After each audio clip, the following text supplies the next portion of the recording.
কথা আপনার কাছ থেকে জানতে চাই যে এই যে রিপোর্ট বা কোনো কিছু যখন ইমপ্লিমেন্ট করা হয় না, সব থেকে বেশি যেটা দরকার হয় সেটা হচ্ছে টাকা।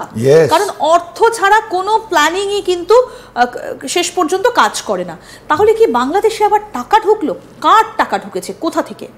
প্রচুর টাকা ঢুকেছে এখানে, ওয়েস্টার্ন কান্ট্রি থেকে প্রচুর টাকা দেওয়া হয়েছে। কতজনের লোক মুখ বন্ধ করে দেওয়া হয়েছে, কত লোকের মুখ খুলে গেছে, রাইট? আর এইটা লঞ্জিভিটি, ইউনুস দুটো জিনিস আছে ওর মধ্যে, ওনার জিন্দগি না হলে পাওয়ার। উনি জানেন কি এখন পাওয়ার ছাড়লে উনি মারা যাবেন, ওনারও ফাঁসি হয়ে যাবে, নোবেল বা নন নোবেল, বিকজ ওনার হাতে যেটা রক্ত লেগে আছে ওটা অনেক গভীর রক্ত, ওনার উপরে গভীর আরোপ আছে, উনি আর বাঁচতে পারবেন না। তাহলে বললেন যে এরকমই থাক।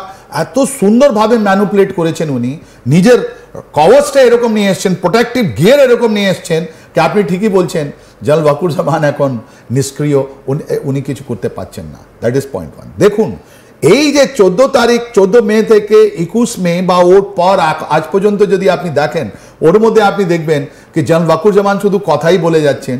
21 তারিখে উনি নিজে অফিসারদের কথা বললেন, কিন্তু সিলেক্টিভ লিক, ওর মধ্যে উনি মিলিটারি ইন্টেলিজেন্সকে বলেছেন ধাপে ধাপে তুমি এটা রিলিজ করো। আমি কি বলতে চাই, আরে তুমি একটা অফিসারকে গ্যাদারিংকে তুমি করেছো, অ্যাড্রেস করছো, ওটা কথাটা বাইরে কেন আসছে?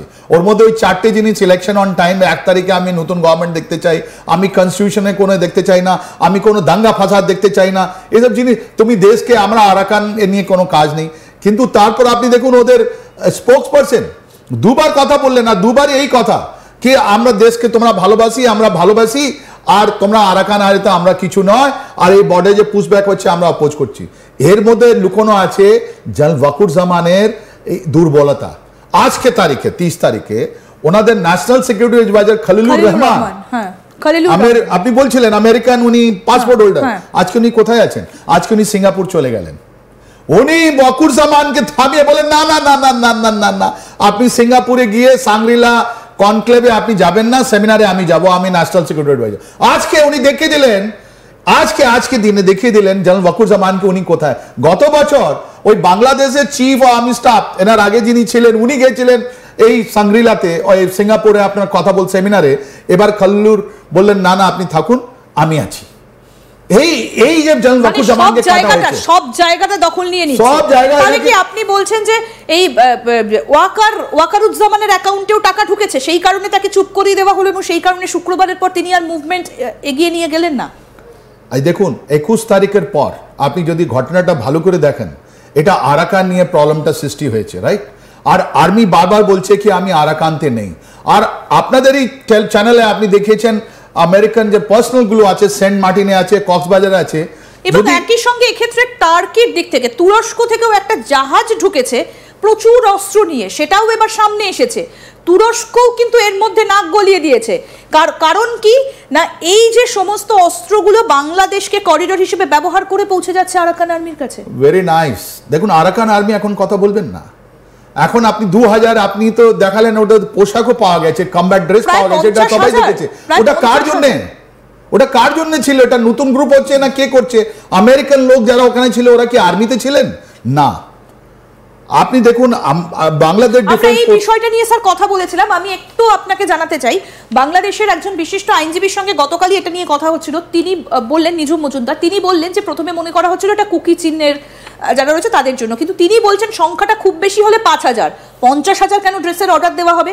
আসলে তার মতে এটা আরাকান আর্মির জন্য তৈরি করা হচ্ছিল। এটা আরাকান আর্মিও নয়, এটা নতুন গ্রুপ তৈরি হচ্ছে না। প্রথম ওটা জিনিস নয়, আমি বলছি যে আমেরিকান যারা ছিলেন ওখানে, ও মাটিতে এসছে চট্টগ্রামে, সবগুলো জিনিস আপনি চট্টগ্রাম নিয়ে আছে। বাংলাদেশ আর্মি ডিফেন্স ফোর্সেস যেটা আছে, আর্মি দুবার আপনার পাবলিক অ্যাড্রেস করে দিল আমাদের মধ্যে কোনো নেই, তোমরা দেশকে প্রেম করো। আমরা বাংলাদেশের 17 কোটি মানুষ নিজের দেশকে মাটিকে ভালোবাসে, তাই জন্য তো ওরা বারবার আর্মি এত বলছে। কেন দুর্বল? কাকে অ্যাড্রেস করছে ওরা চাইছে, ওরা বলতে চাইছে কি বাংলাদেশের লোক বাংলাদেশকে প্রেম করে না?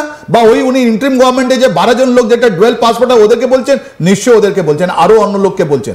আপনি এটা দেখুন, ফার্স্ট অ্যামং ইকুয়াল আমরা বলি, তার মানে Bangladesh army chief, navy army naval chief আর এয়ার ফোর্স চিফ বাংলাদেশের তিনটে ইকুয়াল, তিনজনই অ্যাপয়েন্ট হয়েছেন আপনার জুন 2024-এ।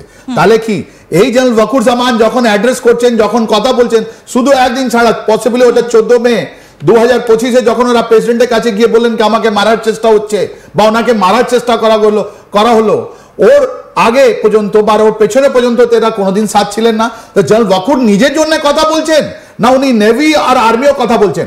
আর এই এনএসএ যিনি আসছেন খলিলুর রহমান, উনি কামরুল হাসানকে নিয়ে কি খেলা করছেন, যিনি বলছেন কামরুল হাসানকে রিজাইন করতে হবে।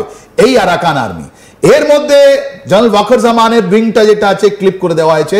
এই যে এনএসএ যিনি আমেরিকা থেকে এসছেন, উনি বারবার আমেরিকান অ্যাম্বাসেডর থেকে, আমেরিকান লোক থেকে, সিআইএ থেকে, মানে ওই এদের ইন্টেলিজেন্স এজেন্সি থেকে ওরা বারবার কথা বলছেন। আর ওর মধ্যেই তো গেছিলেন জেনারেল ওয়াকুর জামান, যেদিন আপনি দেখেছিলেন কি আমাদের এয়ারপোর্টে যেটা ঘেরা হচ্ছে, ওদিন আপনার জেনারেল ওয়াকুর জামান ছিলেন এয়ারপোর্টে রিসিভ করতে একটা ওয়েস্টার্ন কান্ট্রি, আমি নাম বলছি না, ওদের ইন্টেলিজেন্স একটা হাই ডেলিগেশন এসেছিল যে এনার সঙ্গে কথা বলেছে, সঙ্গে সঙ্গে ওরা কথা বলেছে ইউনিসেফের সঙ্গে কথা বলেছে, ওরা প্রেসিডেন্টের সঙ্গে সবাই লোককে কথা বলেছে কি আমরা এটা করব। আর ওর মধ্যে আর্মি নেওয়া, ওরা বলছে, আর্মি বলছে কি ভাই এটা আমি আরাকান নিয়ে আমরা কথা বলতে চাইছি না। তাহলে এরা কারা? আর আপনি দেখুন না যতগুলো এরা প্রেস স্টেটমেন্ট দিচ্ছে, ওর মধ্যে কি বলছেন আপনি? প্রথম স্টেটমেন্ট 21 তারিখের পর, যেটা 22 না 23 তারিখ হলো, দুজন ব্রিগেডিয়ার সাহেব এসে কথা বললেন, ওরা ল অ্যান্ড অর্ডার সিচুয়েশন কথা বলছেন। তা আমরা ওনাকে জিজ্ঞেস করছি, আপনার এই যে 5 তারিখের পর যে আপনার 600 থেকে বেশি, 450 থেকে বেশি থানাগুলো জ্বলিয়ে দেওয়া হলো, ওটা কি ফাংশন? ওটা কি কাজ করছে? নাম্বার 1। নাম্বার 2, আপনার 5000 থেকে বেশি আর্মস আর 2 লক্ষ থেকে বেশি আপনার অ্যামিউনিশন লুট করা হলো, ওর মধ্যে কত ফেরত এসছে? নিশ্চয়ই কিছু ফেরত এসছে, আপনি ওটা আপডেট দিচ্ছেন না কেন? তৃতীয়, 44 থেকে 3000 মতন পুলিশ লোককে, কর্মীকে মারা হলো, ওদের সিচুয়েশনটা কোথায়? কে মারলো? ওদের আগেনস্টে কে, কারা, কোনো এফআইআর হয়েছে? আপনি এটা ক্লিয়ারিফাই করুন।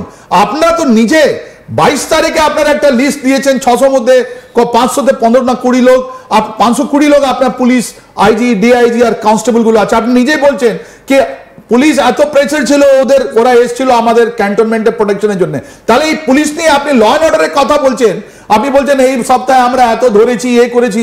ভের is the main point? Number 2, India দিয়েছিল 2024 সালে 2200 কেস হিন্দুদেরকে এ করা হচ্ছে। আপনি কি প্রোগ্রেস দিচ্ছেন? যদি আপনি ল অ্যান্ড অর্ডারে যদি আপনি করেন, ব্রিফিং করেন বাংলাদেশ, আমি হাত জোড় করে রিকোয়েস্ট করবো, আপনি বলুন কে এই যে হিন্দুদের মারা হলো, ওদের কতগুলো কেস আপনি করেছেন? ওরা তো বলেছিল যখন আমাদের মিশ্রি সাহেব গেছিল, উনি বলেছিলেন না এতগুলো 75-80 কেসেস হয়েছে, সমস্ত রিপোর্ট তুলে দেওয়া হয়েছিল।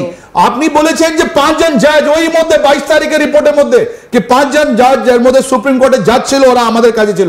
আমার কোয়েশ্চেন আছে কি এই যে জাজগুলো যে অ্যাপয়েন্টমেন্ট হচ্ছে, এই জাজগুলো যেটা সিলেকশন হচ্ছে, ওরা কারা করছে? Who is there? Who has given them the authority to do so? এটা আপনি এত কিছু করতে পারছেন কেন? মানে মোহাম্মদ ইউনূসের হাতে কোন শক্তিটা রয়েছে অদৃশ্য, যে তিনি পুরো এইভাবে সবটাকে কন্ট্রোল করছেন? দেখুন, এই মোহাম্মদ ইউনূস নিজে প্রাণ বা পাওয়ার, উনি জানেন প্রাণ, পি ফর প্রাণ, পি ফর পাওয়ার। উনি জানেন দুটোর মধ্যে একটা ওনার কাছে হতে হবে। উনি যদি পাওয়ার হারান তাহলে প্রাণও হারাবেন, পাওয়ার থাকলে উনি প্রাণ বেঁচে, ইনি কিছুদিনের জন্য বেঁচে আছেন। উনি কি করলেন? বাংলাদেশ ডিফেন্স ফোর্সে একটা ফাড় করিয়ে দিলেন। এই যে চট্টগ্রাম যেটা হচ্ছে, ওর মধ্যে আর্মি ঠিকই বলছে যে আমি এই আরাকান করিডোরে নেই, তাহলে কারা আছে?